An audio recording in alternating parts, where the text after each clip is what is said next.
Lundi 22 juillet 2024 sur Télé Djibouti. Bienvenue dans cette nouvelle édition de votre journal de 15 heures. Les titres aujourd'hui. Le chef de l'État Ismaël Marguelé a pris part hier à l'ouverture du 6e sommet de l'Union africaine qui s'est tenu à Accra, dans la capitale ghanéenne. Et dans l'actualité nationale également, cette nouvelle ère pour le logement, le ministre Doualé et la ministre du Logement, Mme Amina, ont donc présidé un atelier de facilitation des prêts immobiliers. Et dans l'actualité internationale, c'est une nouvelle qui tombe. Washington, Biden se retire, Kamala Harris, Monte Chrono. Voilà pour les titres. Merci si vous nous rejoignez sur Télé Djibouti. Le président de la République, Ismaël Marguelé, président en exercice du LIGAD, a pris part hier matin aux travaux du 6e sommet de coordination de l'Union africaine qui s'est tenu à Accra, dans la capitale du Ghana.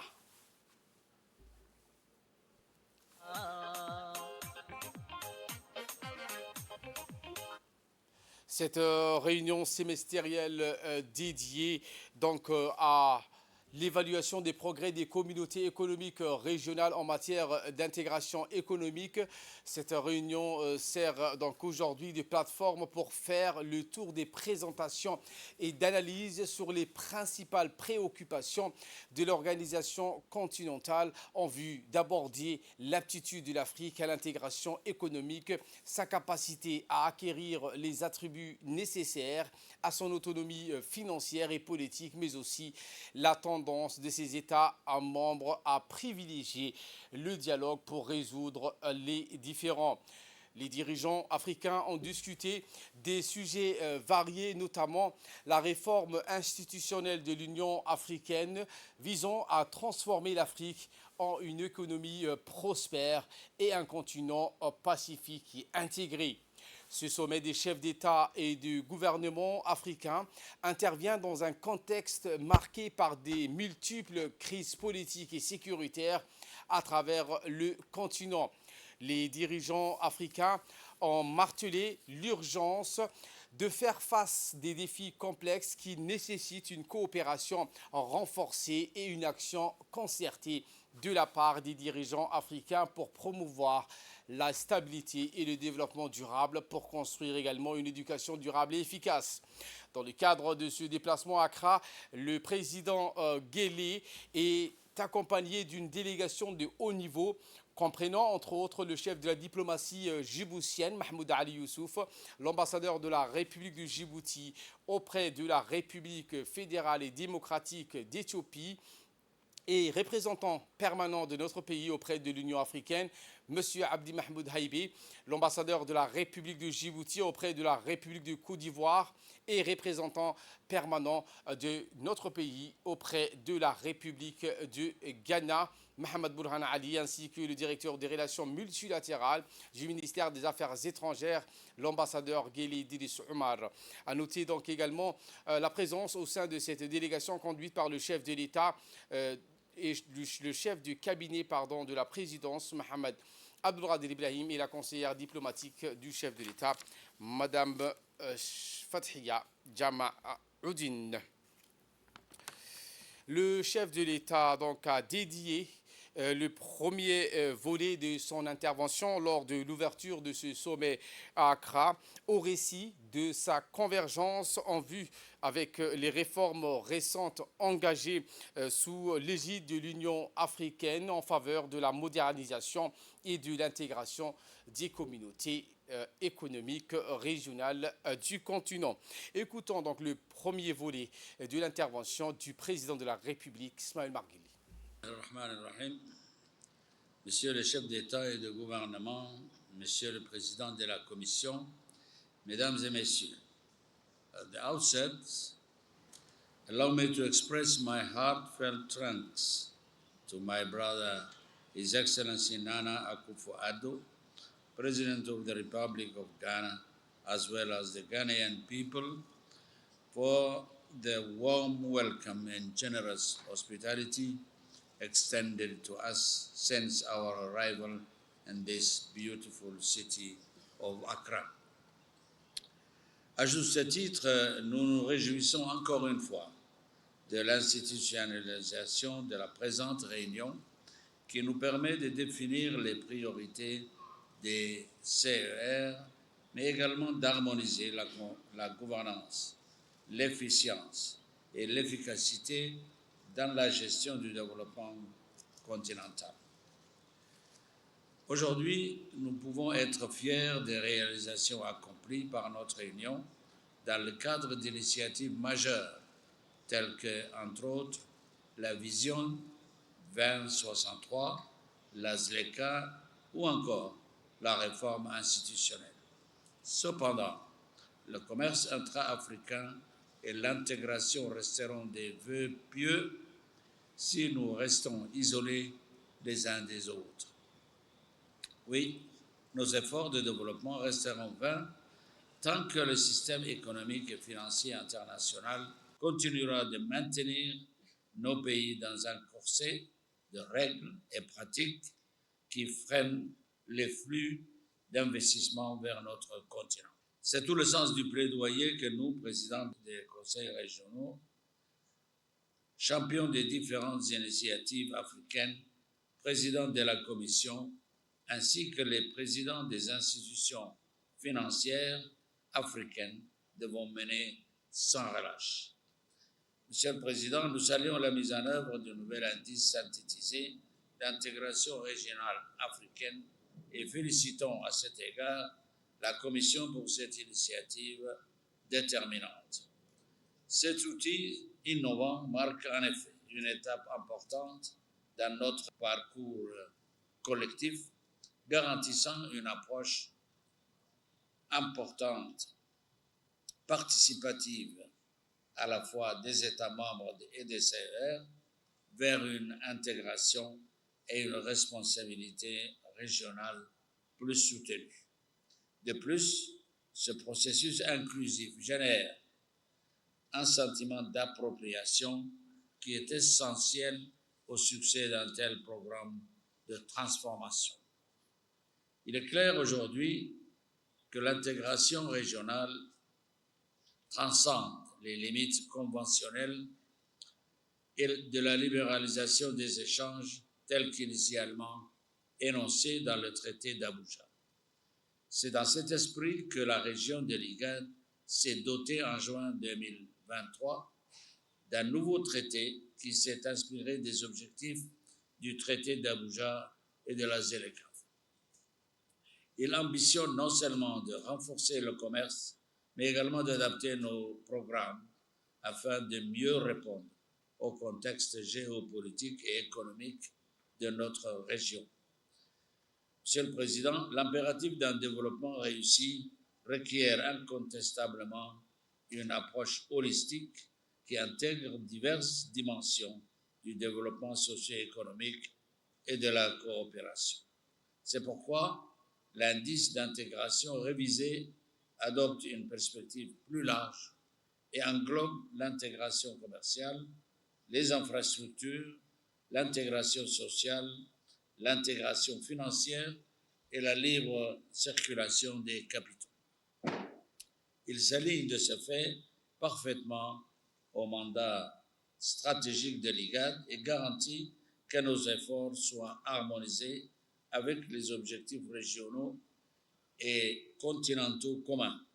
D'autre part, l'évolution des cadres de mesures discutées dernièrement à Kigali a été déterminante. En s'appuyant sur ces leçons, IGAD souscrit entièrement au développement d'un cadre adopté à ces objectifs. Un tel cadre devrait non seulement refléter les mandats généraux des CER, mais capitaliser aussi sur les avantages comparatifs uniques de chaque région. Il serait toutefois souhaitable à l'avenir que les enrichissements éventuels au cadre des mesures s'alignent sur les discussions en cours sur la division du travail entre l'Union africaine et les CER. Cet effort contribuera à clarifier les rôles de chaque CER dans le but de minimiser les chevauchements et d'éviter la duplication des efforts. Une telle lisibilité et compréhension amélioreront l'efficience et l'efficacité de nos efforts et mesures d'intégration collective. Dans le second volet, le chef de l'État et président en exercice de l'IGAD, Ismaël Marguilé, a dévolu son intervention à la tribune du 6e sommet de coordination de l'Union africaine à la paix et à la sécurité, notamment dans la Corne de l'Afrique. Voici les propos du chef de l'État. Le président, force est de reconnaître que malgré les avancées de notre Union, nos défis restent nombreux et pressants dans la région de l'IGAD, notamment en ce qui concerne la paix et la sécurité. En effet, les crises internes ou encore les différends entre les pays membres dispersent nos efforts et nous retardent sur le chemin du développement. Permettez-moi d'attirer l'attention de ce sommet sur la situation extrêmement préoccupante de ce pays frère qu'est le Soudan. Les efforts de paix engagés jusqu'à présent, que ce soit sous les auspices de l'IGAD, de l'UA, le processus de Jeddah, les initiatives des pays voisins restent au point mort. Plus les combats se poursuivent, plus les risques d'un effondrement complet du Soudan augmentent. Cela aura sans aucun doute des conséquences extrêmement graves pour notre région.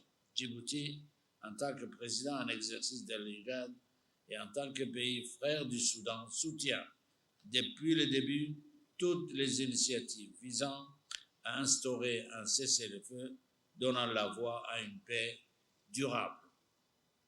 À ce titre, la présidence de l'IGAD, en collaboration avec l'Union africaine, l'Union européenne, la Ligue arabe et les Nations unies, ainsi les principaux États membres engagés dans les efforts de paix au Soudan vont se rencontrer à Djibouti le 25 et le 26 juillet pour une retraite des médiateurs. Cette dernière a pour objectif de conjuguer les différentes initiatives et ramener pacifiquement le Soudan à un processus politique inclusif et bien coordonné à travers un dialogue crédible. Nous espérons qu'à l'issue de cette retraite, toutes les parties prenantes parleront d'une seule voix et tireront parti de leur capacité et influence afin de mettre fin à cette guerre insensée et soulager les souffrances du peuple frère soudanais. Je vous remercie. On reste toujours en Angola où le chef de l'État Ismaël Marguilé a rencontré le président d'Angola, M. João Lourenço, en marge de la 6e sommet de coordination de l'Union africaine à Ghana. La rencontre a servi de cadre de vue et d'aborder plusieurs sujets à l'ordre du jour pour ce sommet, notamment l'importance de la réunion pour aborder des sujets cruciaux et les défis actuels que le pays du continent africain font face et qui nécessitent une action concertée. Les deux chefs d'État ont également abordé des sujets liés aux intérêts du pays. Par la suite, le chef de l'État, Ismaël Marguilé, est président en exercice de l'IGAD, s'est entretenu en marge du 6e sommet de coordination.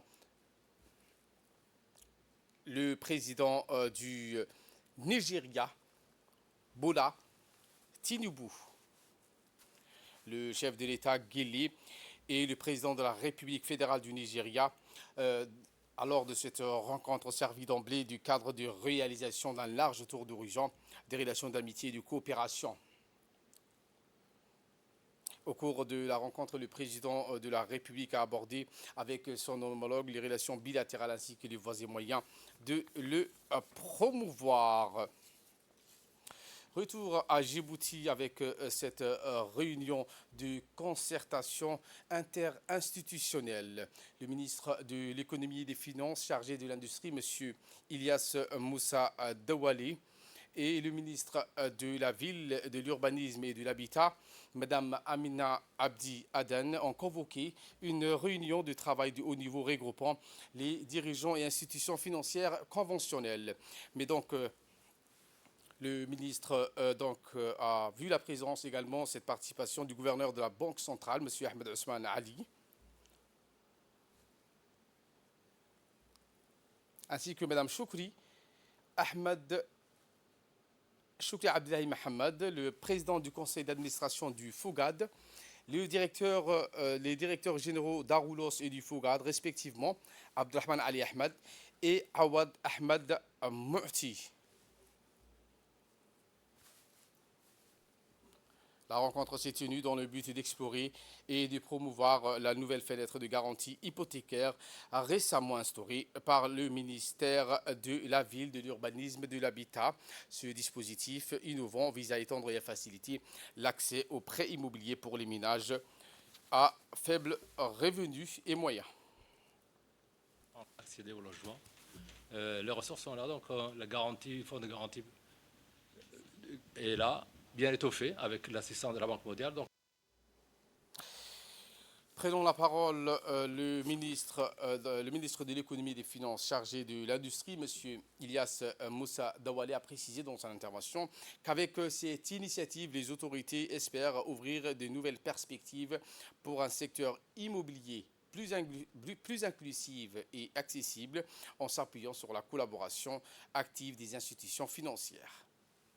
Quelques années, nous travaillons à un projet ambitieux pour faire en sorte à ce que nos compatriotes, les Djiboutiens, puissent accéder au logement.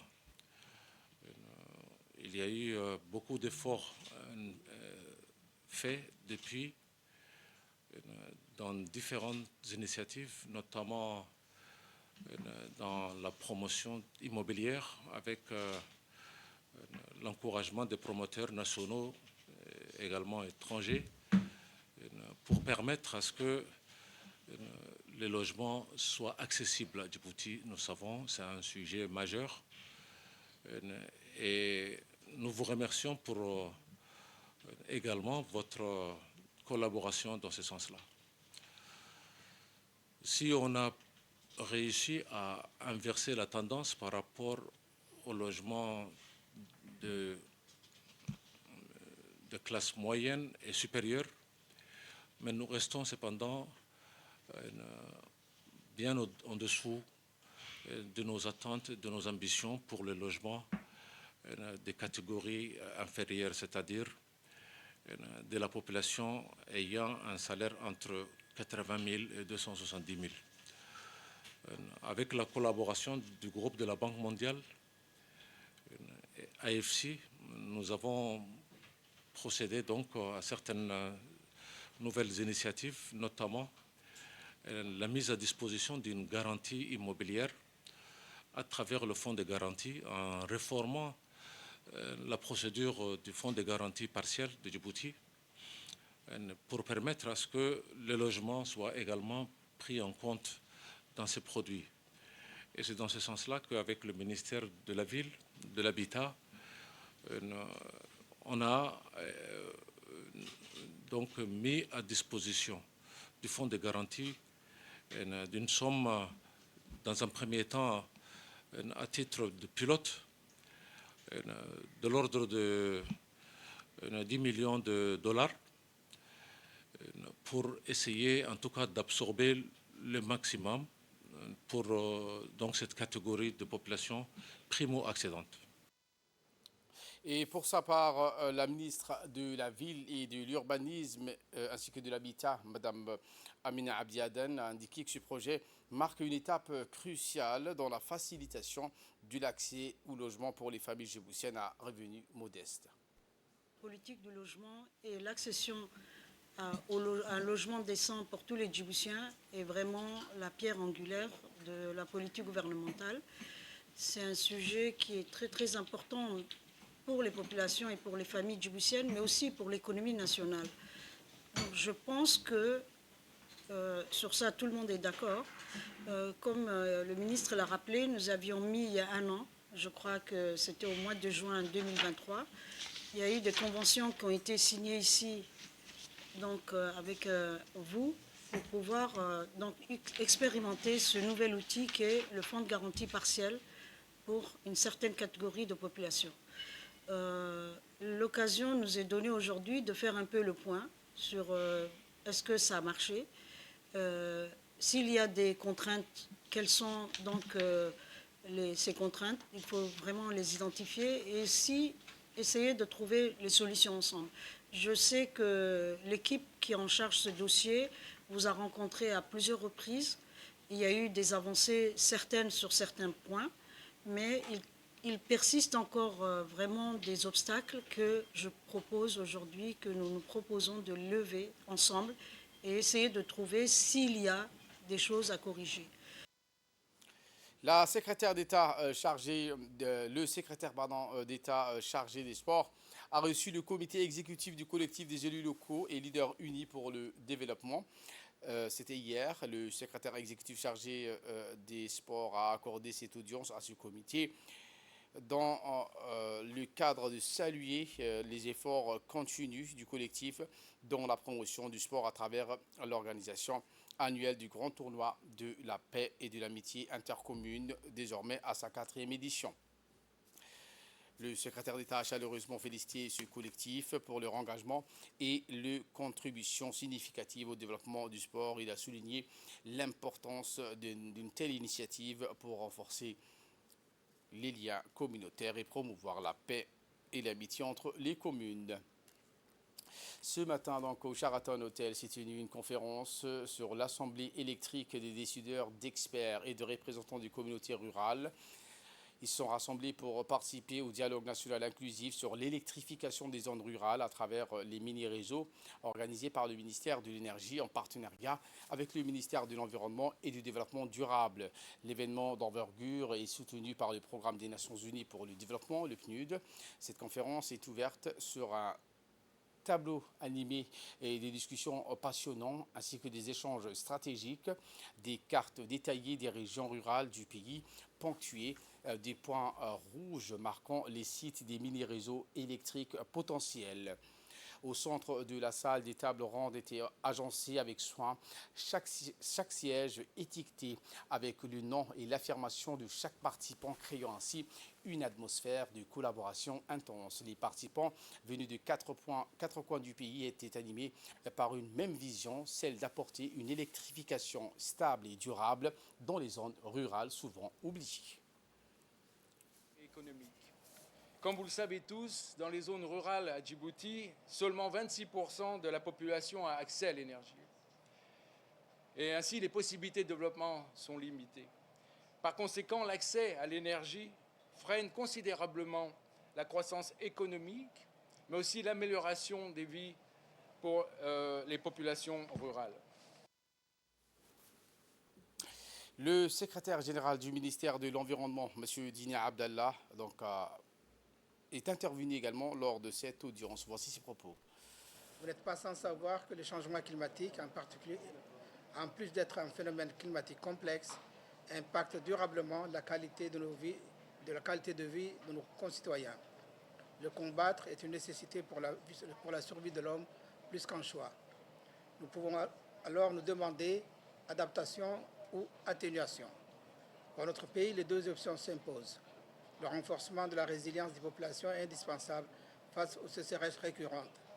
Les aléas socio-économiques des changements climatiques nous contraignent à développer des mesures d'adaptation durables et efficaces. De l'autre côté, il est important d'agir sur les causes mêmes de ce dérèglement climatique en réduisant nos émissions de gaz à effet de serre. C'est dans cette optique que le président de la République, son Excellence M. Ismaël Marguerite, n'a cessé de faire un plaidoyer pour que notre pays devienne un pionnier dans le développement de l'utilisation des énergies renouvelables.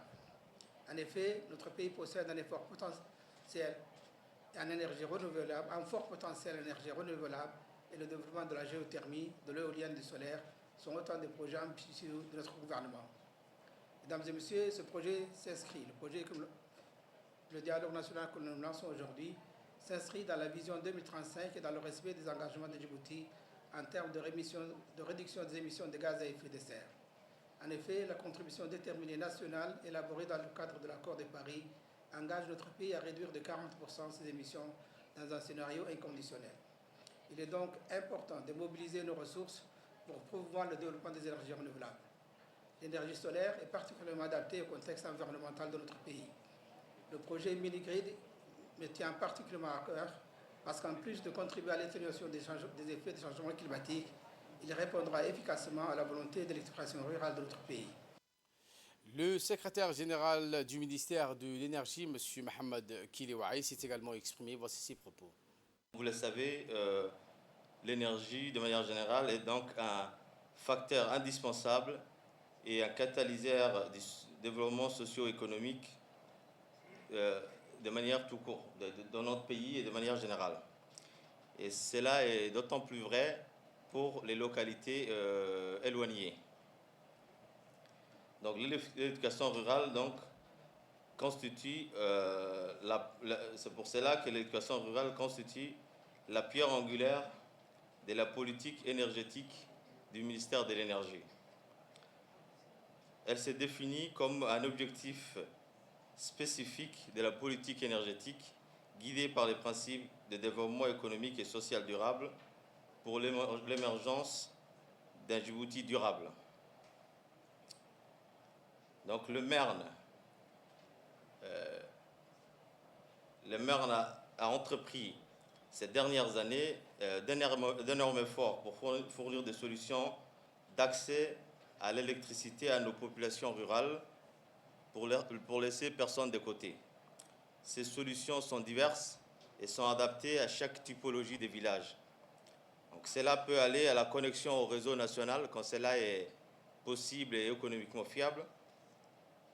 Ça peut être le développement d'un mini-réseau thermique. Des fois, ça peut être, au meilleur des cas, le développement des mini-réseaux PV solaires, donc renouvelables, le développement des mini-réseaux hybrides. Donc, selon les typologies des villages, les solutions sont proposées. Donc, plus simplement, ça peut être une simple distribution de kits solaires pour les foyers. L'actualité de ce 22h, c'est aussi cette visite d'inspection du chef d'état-major général des armées, le général du corps d'armée Zakaria Cheikh Ibrahim, à la caserne en cours de construction au Lakassal.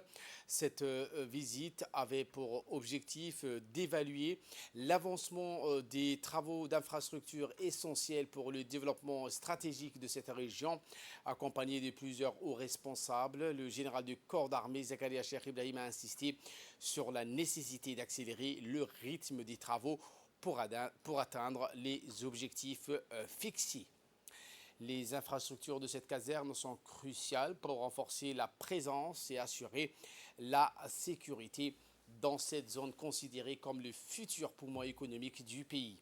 Lors de cette inspection, une attention particulière a été portée sur le dispositif de sécurité mis en place. Le général a tenu à vérifier personnellement que toutes les mesures de protection sont respectées pour garantir la sécurité des installations et des personnels. Par ailleurs, le moral des hommes déployés sur cette position a également été au cœur des préoccupations du général. Il a échangé avec les soldats pour s'assurer de leur bien-être et de leur engagement, soulignant l'importance et leur rôle dans la défense et le développement du pays.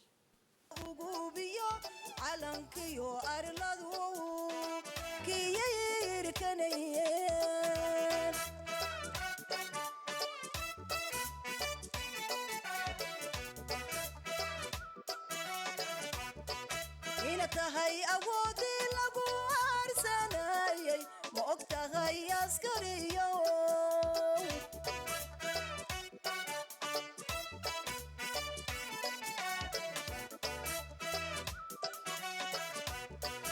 ina tahay awoodii lagu harsanayay ma og tahay askariyo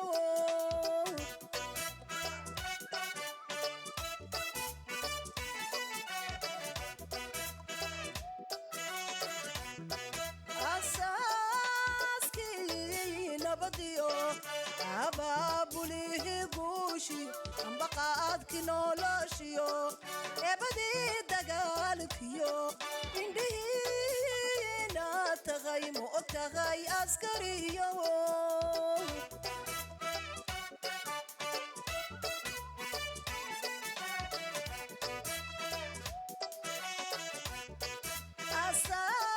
asaaskii nabadiyo abaabulihi guushi ambaqaadki noloshiyo eebadii dagaalkiyo indhihiina tagay ma og tahay askariyo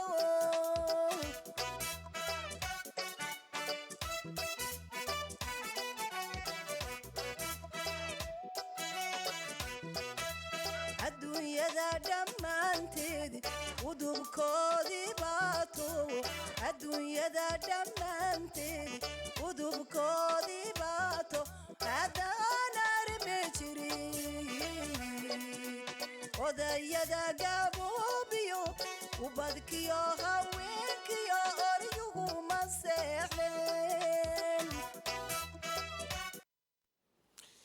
Et durant cette même journée, le général du corps d'armée Zakaria Cheikh Ibrahim a également effectué une inspection surprise à la caserne du bataillon d'intervention rapide situé à Ali Ounay.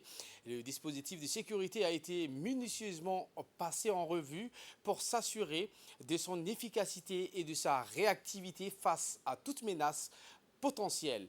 Le programme de formation en cours a également été vérifié pour garantir qu'il répond aux standards élevés de préparation et de compétences militaires requis. Le moral de la troupe et les conditions de vie des militaires ont été également inspectés de près avec le général, le temps d'écouter les préoccupations des soldats, de leur apporter des encouragements.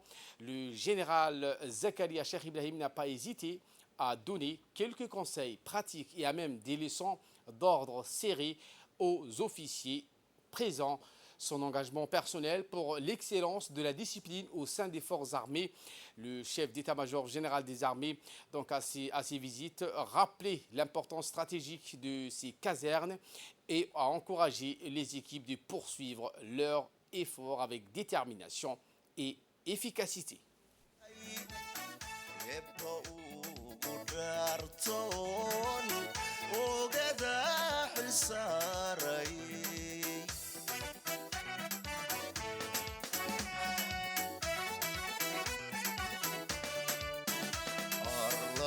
gam'aanahay tiir la iirkadaanahay adiga haddantaanahay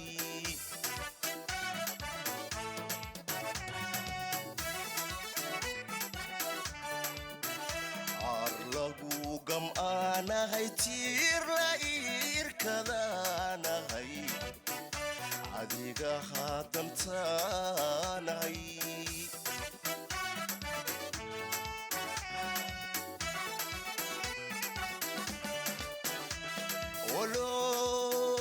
ololyo dabbaanahay onkodiyo colbaanahay haddii laga baqaanahay seef laba aflaanahay geesi aaminaanahay indhihii dalkaanahay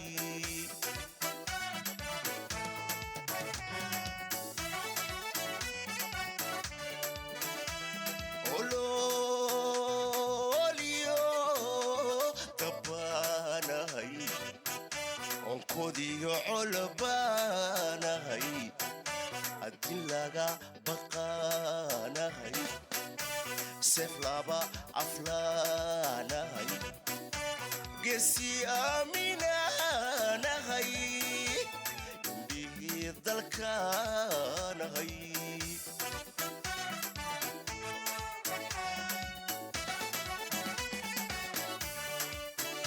abur iyo masbaano eedadku ima karo abur iyo masbaano eedadku ima karo أبها دلكين.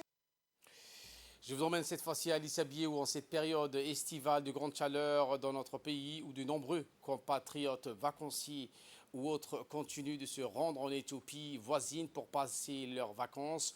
Les bus partant du chef-lieu d'Alisabié, ville, sont autorisés à déposer les voyageurs dans un premier temps vers le poste frontalier djiboutien du Guélilé.